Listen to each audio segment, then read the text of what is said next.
Welcome Alright, welcome back. back to Summer of Kirby. Today's video. Today's video is on Kirby and the Rainbow Curse for the Wii U. Well, yeah, this was a weird one. By the way, the music you're listening to right now is Kirby and the Rainbow Curse, Kirby East Submarines Means Torpedo Time, piano by Jonathan Aldrich. So Kirby and the Rainbow Curse is a really weird game. Yeah. Before this, I don't believe a Kirby spin-off has ever gotten a proper sequel. No, I don't think. No. This is the only time they've ever made a sequel to a Kirby spin-off. Off which certainly makes it stand out. About 10 years later. I believe it was released about 10 years after the original, so even weirder. Yeah, how did this game come to be?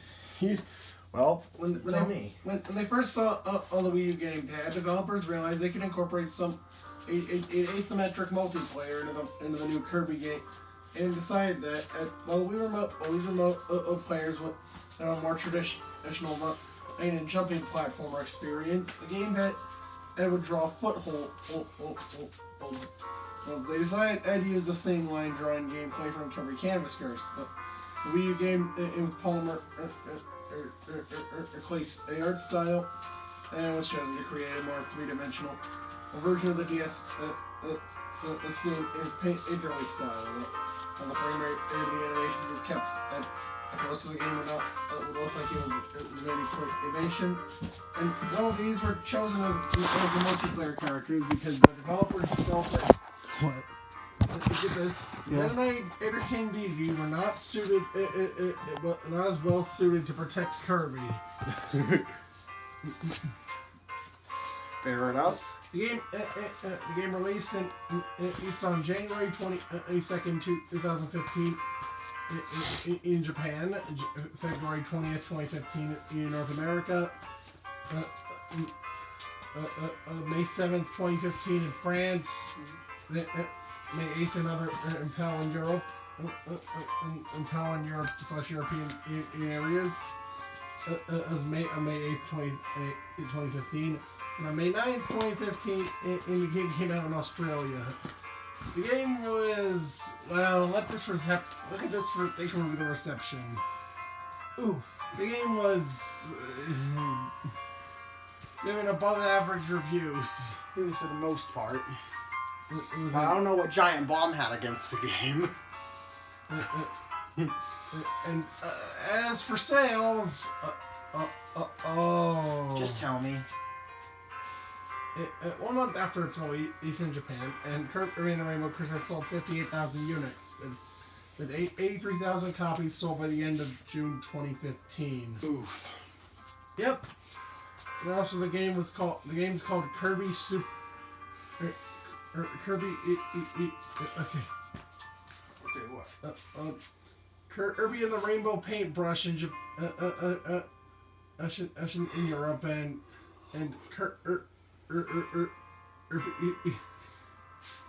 Touch Kirby Super Rainbow. Yeah, that's so Alex actually got the game last year as part of the Kirby bin, as part of the Kirby spree. And I beat the first 2 worlds, and I beat the first 3 worlds and stopped. Yeah. Last week I finally got around on to finishing the game, mainly because World 4 is a particularly infuriating experience. Yeah, just last week, but that's thinking. But yeah. So what's the story of this game? Well, look, I got the story. I got it right here. The story for the game is that. Oh my god. I can't read that. Put it over there. God. It's too... Jeez. Kirby, on Planet Pop Star, Kirby is on a hill, he's eating an apple and drops it. And he runs after it and trips and rolls down the hill. He'll still chase it. Apple. Bandana Waddle Dee is fishing with his spear when the apple falls into the lake beside him, and Kirby falls and ends up knocking Bandana Dee into the water. Well, no, over. It doesn't say into the water. While Kirby tries to get the apple back out of the water, Bandana Dee gets up and notices an unusual hole forward in the sky. The hole begins to shoot out a ray of light that drains the color from the lamp and makes anything it touches lifeless. Bandana Waddle Dee tries to warn Kirby as the light approaches, but it's too late and turns both of them into colorless clay. The hole then begins to disappear, but before it closes, a paintbrush-like being named a line falls through. Two grab hands then come out to chase her. She manages to evade them until she finds Kirby and Bandana Waddle Dee. The line recolors them and Kirby saves her before she's grabbed. Bandana Dee then knocks the grab hands away with his spear before they can attack again, prompting them to retreat back into the hole in the sky. I realized that her old friend Glacia suddenly became evil and has used the colors of Kirby's Planet Hot Star in order to create 7 worlds. Kirby and Bandana Waddle Dee both accept us to help her stop Glacia and restore Pop Star's color. He then paints a rainbow road, Bandana Waddle Dee follow them in the hole of the sky. This all takes them to Seventopia. Yeah, that's quite. It was a super long summary. But yeah. Yeah, this is definitely a different story. Anyways. What's the gameplay? Well, first off, the remix I'm playing right now is Kirby and the Rainbow Curse Up the Big Old Tree GBA remix by Will Ilflax Piano. Okay. So what does Underlooked play? Well, in the most basic terms, if you played Canvas Curse, you'll get the feel for how to play this game, and right away. The game has a very similar feel and gameplay to that, with a few differences. Copy abilities are completely gone. In their place, there are a variety of contraptions for holes and 3 different transformations Kirby can take on a few times throughout the story. And you also have a star dash that you can charge up by collecting 100 point stars. To activate it, you hold down on Kirby, and he performs a super powerful dash, destroying any enemy or otherwise unbreakable blocks that are in his path. You're left vulnerable doing it. What'd you say? You're left vulnerable using it. You're left vulnerable. Well, okay. Well, obviously some things can't be destroyed, and certain environmental obstacles like spikes will cancel the dash and damage you if you run into those.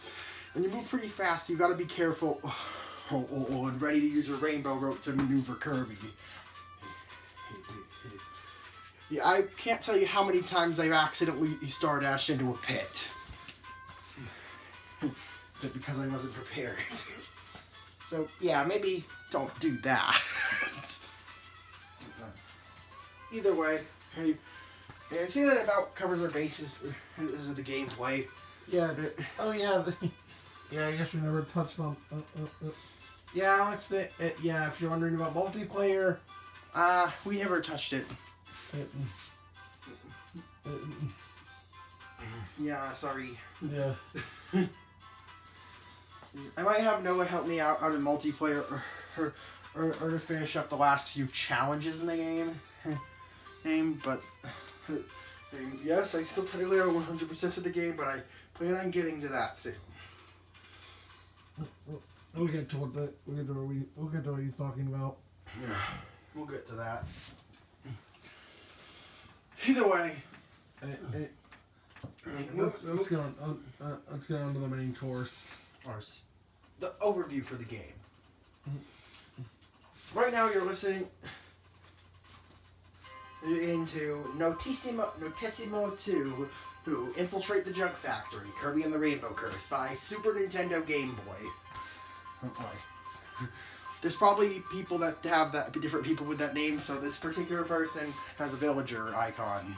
Yeah. So yeah. Okay. So, Green The Valley. first stage in the level in the game is Green Valley. It's your You typical. attain the levels, the adventure begins, up the big old tree, and Great Cave Escape. And the boss is, as usual, Wispy Woods. This is your typical. Level 1 is super standard. Or you just straightforward. Basically just introduces you to the mechanics of the game. Level 2 who is very vertically focused. I mean, it does have up in the title. And level 3, I kind of forgot about what level 3 is. I think you have to use the Star Dash in this level. Hold on, I'm not certain. So, no, you have to block water. You learn how to block water from holding Kirby in place. At least in this level. Oh, so yeah. Now, World 1's pretty standard stuff. Yeah. Wispy Woods actually typically works different than he typically does. So yeah. Let's get into that. Yes. Now you can you tap on Kirby. You're supposed to use your rainbow ropes to draw a path to Wispy Woods, avoiding the stationary spikes that he spawns while on the screen. And collecting as many point stars as you can to potentially charge up a Star Dash to take him down faster. Because if you Star Dash into the ball, if you Star Dash into Wispy, then and you kind of enter a quick time event where you have to tap as fast as you can, and the more you manage to tap within that window of time, the more damage you deal to him. But in this fight, just regular dashes will suffice, as if you're not in a rush. So yeah, I'll give Kirby. I'll give you Green Valley. He gets a 7, standard starting level. World 2 is a. And Wispy. I'll give him an 8. Not much to say. World 2 is Yellow Dunes. First level is Dig and Dash. This is a level where you have to use the Star Dash a bit. That's quite a bit. As the name implies. Level 2, Deploy the Kirby Tank, introduces you to your first transformation. And the Kirby Tank, obviously. It's in this form, you move extremely slowly. And don't have much in terms of getting over gaps. More specifically, Kirby will start to flip back and forth, or to draw up if you try to make him go up too steep of a slope. Open this form. But as a bit of a trade-off for the power you gain, and you can shoot. You can tap anywhere on the screen to shoot towards that spot. Obviously, your bullets will be destroyed if they come into contact with anything on the way, but usually it's not that big of a deal since the levels aren't typically, since the levels with this tank aren't particularly designed with crazy movements and insert blockages in mind. So, either way, I'd say it's solid for her power up. And I will give it a 8. We'll give it an 8. Yeet. So, yeah, level 3 is close. Oh, also, I forgot to mention that if you hold down to charge up your Star Dash here, instead you'll fire off a barrage of super powerful shots.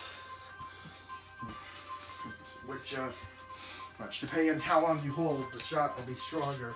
But I'm pretty sure, since you can hold multiple Star Dashes at once, that it'll use up multiple Star Dashes if you keep holding down. So watch out for that. Yeah. Anyways, moving on to level 3. Keep Long Lost Ruins. You have to draw lines through clay a lot in this level, and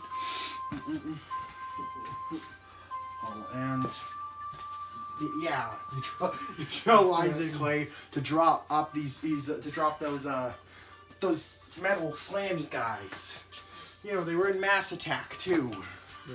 We're not reviewing that game since they never 100%ed it, and I haven't played in a while. Well, someday maybe we'll review it. Anyway, yeah. Blados. No, the slammy guys. Wall faces. No, not wall faces. Buzzbulbs. I don't remember what they're called. These guys. The Crushers.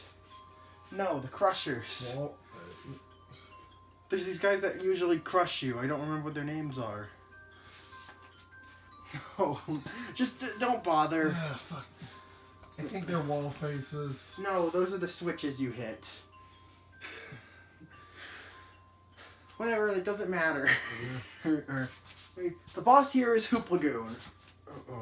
And honestly, my least favorite boss. What does it do? So this guy has 4 lasers situated on him, and he'll fire those lasers, and he'll spin around the arena, you know, rolling along the wall and firing these lasers. The issue is how big he gets. He gets bigger every time you damage him.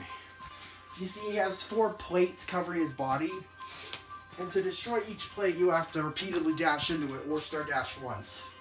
Note that one of these plates is metal and has to be destroyed with a star dash. Your regular dash, I shall just dink off of it. So, oh yeah, watch out for that. Yeah, after you destroy a plate, his attack, he starts firing more lasers at once, so it gets more hectic, and you have to block with your rainbow rope. And he gets bigger, so he takes up more space. Nice. He also starts surrounding himself with electricity, so he becomes causing him to have an even bigger damage radius around him, and making for an overall really stressful boss fight. Yeah. Either way. What would you rate it? I'll rate this guy a 6. I'm just not a fan of this boss. That's for the world. I'll rate this world an 8 though. But significantly it's more interesting and fun than the first world. Next we move on to World 3. The Indigo Ocean. The first level here is swept out to sea. There's a lot of water currents, and you have to you learn how to handle like playing entire levels underwater. Pretty self-explanatory. Basically, Kirby automatically floats towards the surface in water, and you have to use the rainbow ropes to keep him going down. Level 3-2 is the Haunted Ship. There are these insta-kill guys that are reminiscent of Scullies from Kirby Mass Attack. And you'll die instantly if you touch one of them.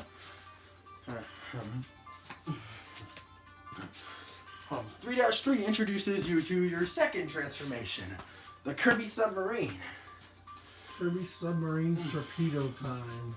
That's the name of the level. The first level was called Swept Out to Sea, by the way. The second level was called the Haunted Ship. I don't remember what you mentioned. You just said that. I did? Yes. Okay. Sorry. Either way, a level... So, this Submarine Kirby. Admittedly, when I went back to the game and played a level with it, it took me like a whole minute to figure out how I was supposed to move. The game explains it to you if you're not an idiot. Or super forgetful like me. But yeah, you tap where you want to go, and Kirby heads in that direction. His path is cancelled if he collides with anything.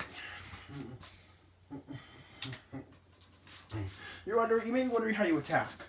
Well, every second or two, Kirby fires off 3 missiles. These missiles can be remotely guided with the rainbow ropes for precise aim. And can be maneuvered around obstacles. which it happens to be required to get some of the treasure chests. Yeah, that's this game's collectible. Yeah, inside treasure chests you have music cards and figurines. Music cards obviously let you listen to music, and figurines let you give you play figures of different characters from the game, and sometimes characters that aren't even in the game, like Meta Knight, DDD, and Chef Kawasaki. That's pretty interesting.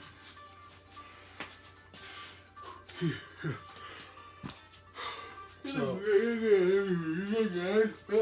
anyways, yeah.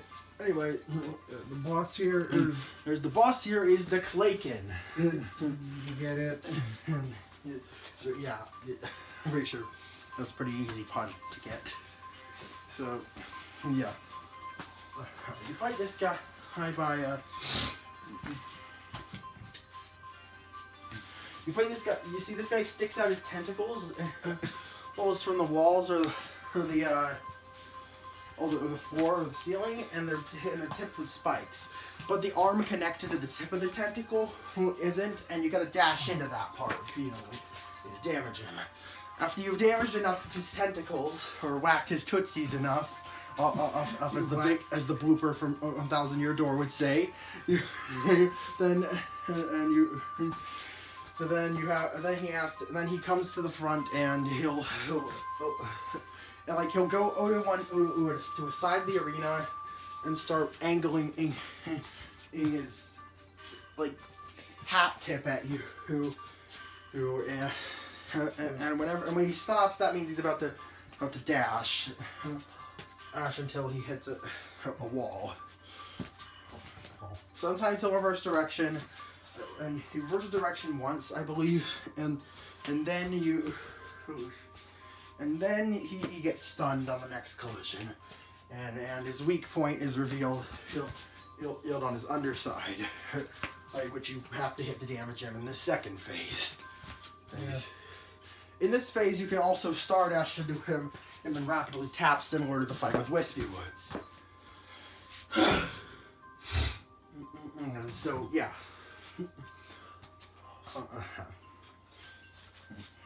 I think this fight's actually my favorite out of the main world bosses. Typical man. I'll give this one. I'll give this one a 10. What would you rate the level? I'll give this one an 8 as well. Also a solid level. Row 4 is Blue Sky Palace. This, on the other hand, I'm not a fan of this level. Level 1 is Rainbow Across the Skies, where it's an auto-scrolling level where you have to patiently wait and slowly carry Kirby through above bottomless pits and let him rest on clouds. Also, the treasure chest is zoom past really fast, so you gotta be precise and know when they're coming. And overall, this level's just frustrating. I rage quit the game for how long? About a few days. About a week. No, I mean, when did I first play the game? How long did I take a break? You took a year.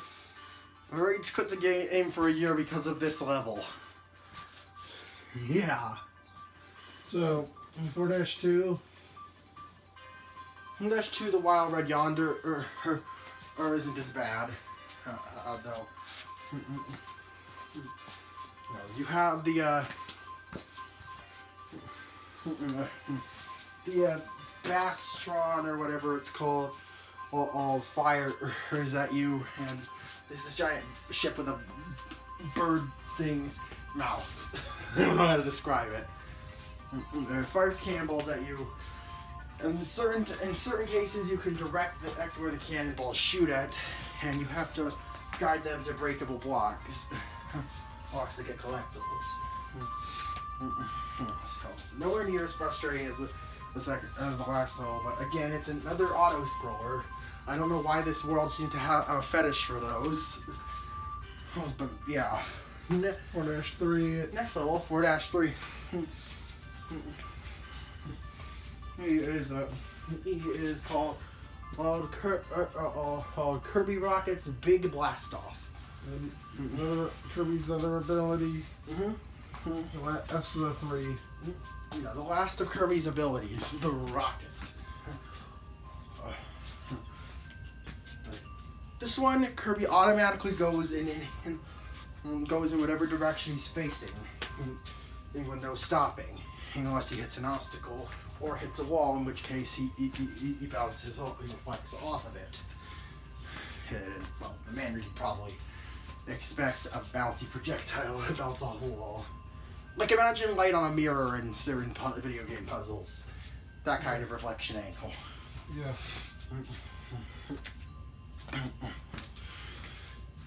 But yeah. I forgot to mention the submarine in Star Dash is similar is basically the same as the tank one, but this one is more is basically like the normal Star Dash. So what'd you rate the rocket? Also, both levels of the rocket in this game have escape sequences at the end where you have to draw a path up pretty much early and then follow it to get out. Technically, you could just draw nothing, but it's much easier to plan your route of the section. So yeah. And the boss Austin is wait. Wispy Woods. Is he just harder? Yeah, he has more. The spikes are more plentiful. There are these caterpillar enemies that spawn from the sky sometimes, and you can only hit him with your Star Dash. Most importantly. Yeah. You can't just dash into him normally. You know, I'm starting to feel like this game didn't have a lot of development time. And specifically, the bosses for worlds 4 through 6 are recycled in the first 3 worlds. For some reason. So, what would you rate Blue Sky Palace? Either way, I'd rate Blue Sky Palace a 6. The first level prevents me from rating it any higher. I just hate that level. Level 5 is Orange Woodland. Right. And now this is a good level. First level is called Woodland Battle, where you use the Kirby tank again, and to fight off swarms of enemies flying throughout it. And there are also these blob guys that break into smaller blob guys if you shoot them enough. And there's these exploding blob guys that destroy everything around them if you shoot them. Pretty fun, unsatisfying level. Also, I got enough point stars for the gold rank on my first attempt. So that was cool. 5-2 is Gondola Ride. It introduces you to the gondola where you use your rainbow ropes to draw paths for it to ride across to reach other parts of the gondola track. And so it can carry you around out normally impassable obstacles. And 5-3 is... And 5-3, he is deep diving Kirby Submarine, another Kirby Submarine level. And the boss, like you said, is Hoop Lagoon. Arguably the worst part of the world is the boss. Yeah, they just So what would you rate? It's Hoop Lagoon underwater. Fun. Yeah. Anyway, either way though, I give World 5 a 10, and this was my favorite world to play through. Out of them. World 6. World 6 is Red Volcano. The first level here is Burning Secret. I don't remember what the gimmick for this level was.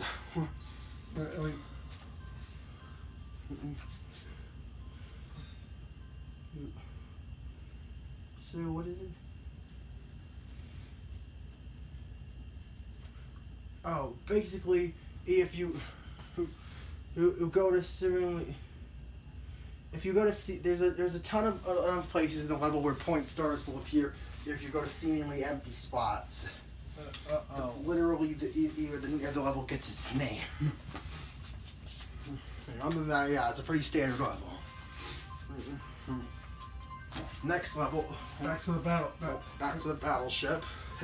Is the Kirby is the return of the Kirby rocket. I believe this is the shortest time between in a. No, I'm not sure if it's the shortest time between. Yeah, shortest time between in Power's initial appearance and its reappearance. And so only 5 levels between them, I believe. Yeah. And Volcanic Panic.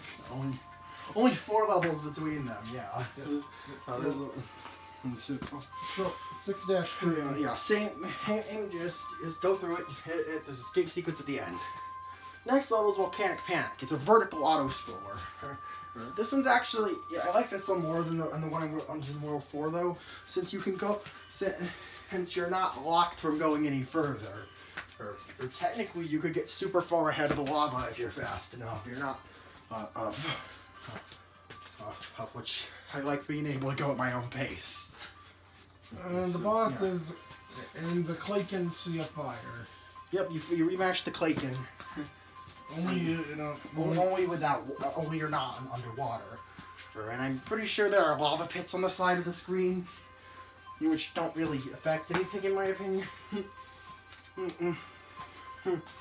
Overall, they didn't really change this boss. From what I can remember. So, 6... but yeah. Alright, World Set. It's an 8. I'm the solid world. And the last one is World 7, Purple Fortress. And the first level is infiltrating the junk factory. This level's gimmick is this level has 2 notable gimmicks. The first being the switches is that are these beams of light that function as switches if you pass through them, opening gates. It's temporarily. But as soon as you leave the pillar of light, the switch starts counting down rapidly, so you gotta hurry. Or alternatively, there's these enemies called shock creepas. Shock creepas? I don't know how it's pronounced. That go along walls. They're basically like undestroyable objects. Undestroyable and unkillable enemies. Unless you get to the point in the level where you get the invincibility candy and get to act like Pac-Man and destroy them all in a maze. Yeah. Yeah. They can also activate the switches, which you want to use to your advantage in this level. So, yeah. 7-2 is Kirby plus Kirby. In this level, Kirby gets cloned, and you control 2 Kirbys he's navigating at once, interacting with each other, by causing changes in the environment. Seems kind of similar to Star Allies, actually. In the friend end room. Where you were taken to different parts of the level and meet up at the end. Also, once the Kirbys do meet up, if one dashes into the other, the one that was dashed into will be sent flying. And ricochet off of everything. It's super satisfying. But yeah. This is a super fun and creative level. I like this one a lot. So the final level was Wonder Space.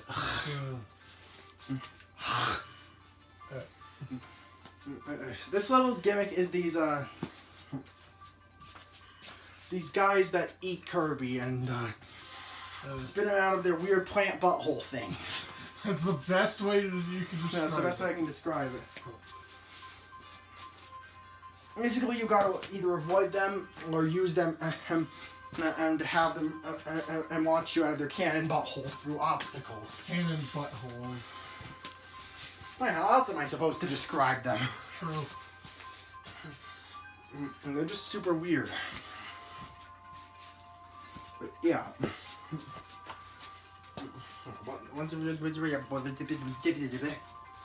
I don't know what that was. Yeah, so, not the final boss. And yeah, that's Purple Fortress. and that's Purple Fortress.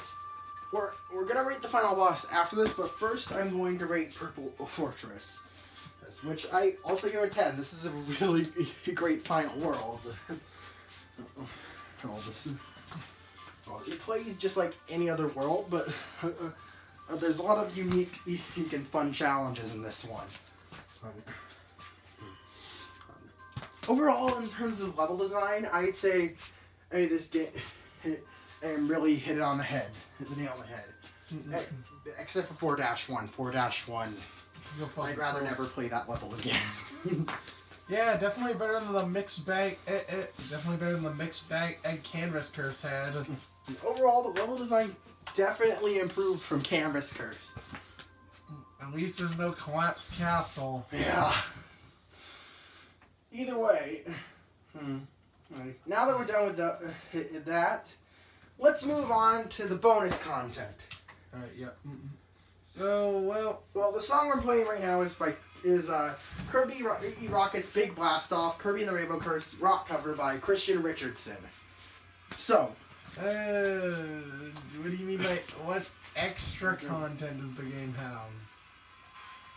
Well, specifically, there is a challenge mode. That's... So, you want to know why Alex quit Rainbow Curse? Other than 4-1 being bullshit. The challenge mode. The challenge mode is garbage. Alex never even finished it. I'm going to, but it's so frustrating. Basically, there's two types of challenges. There's the 1-minute challenges, and then there's the gauntlet challenges. The survival tests. In the 1-minute challenges, you have to play through 4 different rooms that are each with 15-second timers, which is way too tight, honestly. I would have rather had them increase the number of challenges and given us 20 seconds. That would have been much more reasonable, but... No, this is bullshit. Yikes. Also, you need to unlock some of these by beating Also, there's some really odd conditions. Like, a lot of them require you to beat bosses without taking damage, get a certain number of gold medals, or play a bunch of other challenge levels. Well, the unlock conditions are all over the place. Oh yeah, weren't you trying the boss challenges? I was trying the boss challenges, because I still have yet to beat the bosses of World 5, 6, and 7 without taking damage. I think tonight I'm going to try World 6, since, the Clayton's not a very hard boss. Yeah, challenge mode is literally the only extra. Well, there's also the figurine collection that lets you view description these figurines in 360 and read the descriptions. Oh, there's also a line secret diary at the end of every level, every non-boss level. Oh yeah, you didn't mention that. Well, there's a wheel. That either gives you extra lives, point stars, or a diary page. Every single level has a unique diary page. Here's to collect at the end. It's so stupid that they locked this collectible behind a goal minigame. What do you get? It's just when you get them, it just unlocks the page of the secret diary menu option. The diary is pretty much just post a line talking about how each level from her perspective. Also, you learn. Also, her personality is rainbow. Same. So, also, she has some. Also, you can see some interesting stuff like interpretations of these are Kirby's his friends. Presumably, a line trying to draw a Meta Knight and King Dedede based on vague descriptions. And Kirby's friends are weird. There's, if you already collected the diary page in a level, it'll instead be replaced by 3 1-ups at the end, ups in the goal mini game. Either way, these aren't really. Is it really worth going after these? If you're going for 100%, you technically don't really get anything useful though. It's really just. is a collectible. It's just bragging rights and cool little extras. Is there even a boss rush? No. Yeah, Which is weird for a Kirby game. I mean, the canvas No. goes up. Hey, at least you don't have to play the game 5 fucking times. I'm sure to achieve 100%. I know. Oh, that they went too far with that. Mm-hmm. Either way, there's also the music player, and that doesn't really require. There's like 200 songs. That doesn't really require extra explanation. I don't think I need to explain a sound test. Yeah, the game's pretty lacking in extras. But regardless, let's talk final boss. Us. So you have a little runway before the final boss, where you have to knock down a statue of Glacia with this bomb thing, and after that, you get into the fight. You go down the hallway and eventually meet up with Glacia. Once you know these bombs are incorporated into the fight. Glacia spawns cannons and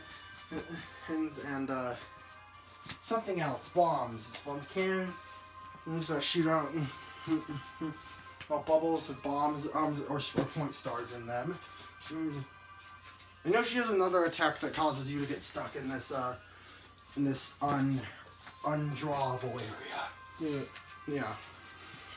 She's also surrounded by a force field that you can't damage her, even with your star dash. You knock the bombs into. Unless first you knock a bomb into her or when it's not covered in spikes. To disable her force field. At which point I recommend just using your star dash. You can take her down like 2 or 3 cycles like that. Yeah, not very hard. But she does have a few other attacks that I just don't remember. Yeah, didn't you almost die to her? But I did almost die to her though. So I can't really say personally that she's not that hard because she kind of was for me. And after you beat Glacia, you'll end up knocking her shades off, and she's back to normal and reunited with the line. And I guess that's the end of. What? Yeah, it's not a Kirby game without. Second phase. Turns out Glacia. I was possessed by the. It turns out those shades contain an evil spirit known as Dark Crafter, or who plan to steal all the covers from Dreamland and for himself. And so Kirby. Basically, Glacia and Lime create a rocket for you to give chase to him, and he only has one attack. He just shoots bombs. Yeah, that's easy. The predictable patterns. But yeah, after you beat him, yeah. Well, you can only damage him by Star Dash. But yeah. So what did you rate? Would you rate Glacia? I'll rate Glacia a 10, and it's a great final boss. Dark Crafter, on the other hand, despite having a cool as hell theme. Yeah, not really the most thrilling boss. I'll give that a 6. Yeah. As for the remix you just heard, it was Final Battle Against Dark Crafter remix, Light Meta S, Kirby and the Rainbow Curse by Light Meta S. Oh yeah. So yeah, that's Kirby and the Rainbow Curse. Yeah, that's Kirby and the Rainbow Curse. So let's get into the things. So as for gameplay, let's get into the scoring. Gameplay. I definitely think this game improved on Canvas Curse. Definitely a step up. Definitely a step up. The level design is a lot more or solid all around, and The game's not as fucking bloated. and the game isn't bloated with artificial with artificial forced replays for 100% completion. Jesus Christ. Or frustrating mini games. Seriously, Paint Panic can go. It'll fuck itself. Yeah, I wanted to burn. And Paint Panic was bad. So yeah, gameplay, it was. Gameplay wise, guys, I can't. The only thing I'd say that the game didn't have that Canvas Curse did was copy abilities. But honestly, I kind of think this formula works better without copy abilities. Yeah, yeah, they had to.